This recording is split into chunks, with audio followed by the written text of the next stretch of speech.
টানটান উত্তেজনাপূর্ণ ম্যাচ, শেষ ওভারের নাটকীয়তা, তানজিম সাকিবের ব্যর্থতার বিপরীতে মোহাম্মদ ওয়াসিমের ঝড়ো ব্যাটিং। বাংলাদেশের বিপক্ষে দুর্দান্ত এক জয় নিয়ে গোটা ক্রিকেট বিশ্বকে অবাক করলো সংযুক্ত আরব আমিরাত, সাথে তৈরি করলো নতুন এক ইতিহাস। বাংলাদেশের বিপক্ষে আরব আমিরাতের নাটকীয়তায় ভরা ঐতিহাসিক জয় নিয়ে বাকিটা জানবো রিপোর্টে। আগের ম্যাচে পারভেজ হোসেন ইমন, আজ তানজিদ তামিম, দুই বন্ধুর এমন রসায়ন যেন বলে দিচ্ছে বাংলাদেশ ক্রিকেটে দুজনই আসছেন রাজ করতে। ভয় ডরহীন ক্রিকেট আধুনিক সময়ে সবচেয়ে বেশি যেই বাক্যটা ব্যবহার হয় বিশ্বমহলে, লিটনের নেতৃত্বে সেটাই যেন দেখা মিলল সংযুক্ত আরব আমিরাতের বিপক্ষে। প্রথম ম্যাচে দুর্দান্ত জয়ের পর আজ সিরিজ জয়ের মিশরে নেমে প্রথম ওভারে ব্যক্তিগত 15 রান করে রেকর্ড করেন তানজিদ তামিম। এরপর কাপ্তান লিটন দাসকে সাথে নিয়ে দারুণ ব্যাট করতে থাকেন এই ওপেনার। দুজনের কল্যাণে পাওয়ার প্লেতে 66 রান জমা পড়ে বাংলাদেশের স্কোরবোর্ডে। প্রায় এক বছর আর 14 ইনিংস পর টি-20তে উদ্বোধনী জুটিতে 50-র দেখা পেয়েছে টিম টাইগার্স। মাঝে একবার রান আউটে কাটা পড়তে পারতেন লিটন দাস, কিন্তু সেই যাত্রায় ফিল্ডারের ব্যর্থতায় জীবন পান তিনি। এদিকে পাওয়ার প্লে শেষ হওয়ার আগেই ব্যক্তিগত 50 করেন তামিম। তৃতীয় বাংলাদেশী হিসেবে এমন কীর্তি করেন তিনি।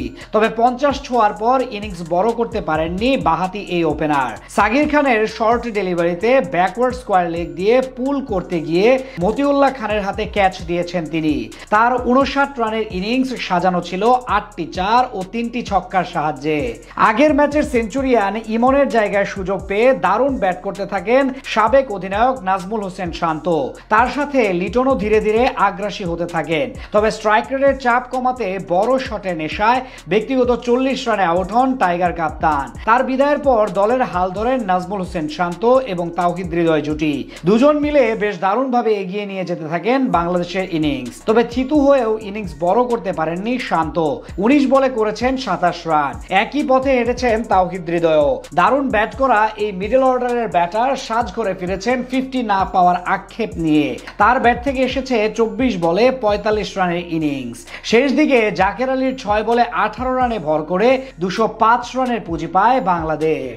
জবাব দিতে নেমে আগের ম্যাচের মতো আজকেও দুর্দান্ত শুরু করে স্বাগতিক সংযুক্ত আরব আমিরাতের দুই ওপেনার মোহাম্মদ ওয়াসিম এবং মোহাম্মদ জুয়াইদ খান। দুজনের দ্বিমুখী আক্রমণে কিছুটা ব্যাকফুটে চলে যায় বাংলাদেশ দল। ইনিংসের পঞ্চম ওভারে বল করতে এসে প্রথম 2 বলেই 2টি নো করেন অভিষিক্ত নাহিদ রানা। প্রথম নো বলটি হয় নাহিদের ল্যান্ডিং এর সমস্যার কারণে, বল পিচ করেছিল উইকেটের বাইরে।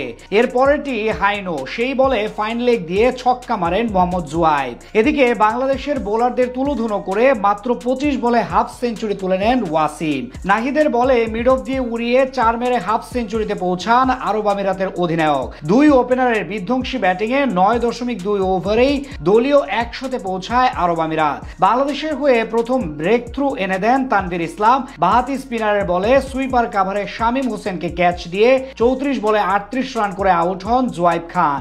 এরপর রাহুল চোপড়াকে মাত্র 2 রানে আউট করে ম্যাচের মোড় ঘুরিয়ে দেন রিশাদ হোসেন। তবে ক্ষণিক পরে ওয়াসিমের ক্যাচ ছেড়ে দিয়ে বিপদ বাড়ান তাওহিদ হৃদয়। শেষ 7 ওভারে আরব আমিরাতের দরকার ছিল 80 রান। সেখান থেকে সেঞ্চুরির পথে এগোচ্ছিলেন কাপ্তান ওয়াসিম। তবে তাকে 3 অঙ্কে পৌঁছানোর আগেই অফ স্টাম্পের বাইরের বলে উইকেটের পেছনে ক্যাচ দিতে বাধ্য করেছেন শরীফুল ইসলাম। তার ব্যাট থেকে আসে 42 বলে 82 রান। অন্যদিকে 12 বলে 19 রান করা আসিফ আলীকে ফিরিয়ে ম্যাচের মোড় ঘুরিয়ে দেন নাহিদ রানা। কিন্তু তানজিম সাকিবের শেষ ওভারের নাটকীয়তা ও ব্যর্থতায় ম্যাচ হেরে যায় বাংলাদেশ।